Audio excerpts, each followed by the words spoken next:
On behalf of the European Chamber of Commerce Taiwan, I am delighted to welcome you to this summit, organized by Business Weekly in cooperation with the ECCT's Low Carbon Initiative, the LCI, and RE 100 for the second consecutive year.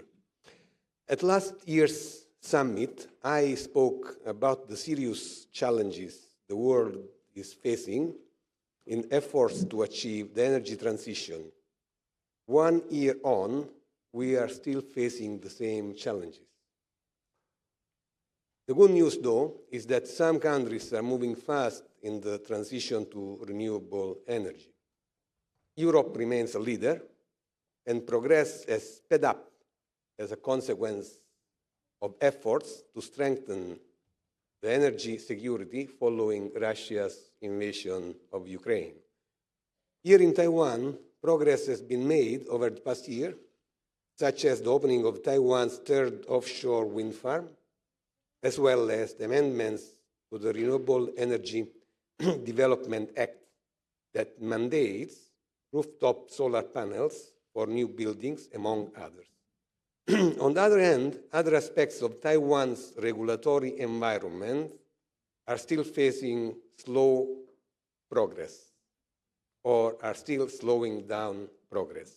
Some offshore wind farm developers have already left, and others are considering withdrawing from the Taiwan market because conditions are no longer competitive compared to other countries in the region. Of particular concern to offshore wind energy players is Taiwan's local content requirements, which are slowing down progress and making projects more expensive. Meanwhile, regulations for onshore wind are moving in the wrong direction. Environmental impact assessment, the EIA requirements, for onshore wind were recently increased from 250 to 500 meters, affecting an estimated 50% of onshore projects currently under development, which is further adding to project permitting uncertainties for developers.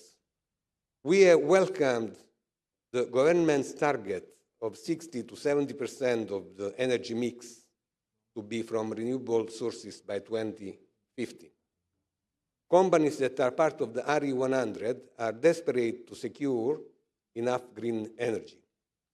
However, examples of roadblocks I just mentioned show a clear disconnect between ambitions to achieve energy security and net zero and the policies and procedures that are supposed to enable them.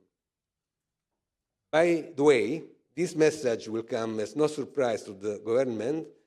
It was included in my speech to President Tsai and the cabinet at the ECCT's Europe Day dinner a few weeks ago, and we repeat it at every meeting we hold with the Bureau of Energy, the EPA, and other ministries. Hopefully, we will see some progress soon, as we care very much about the development of renewable energy in Taiwan.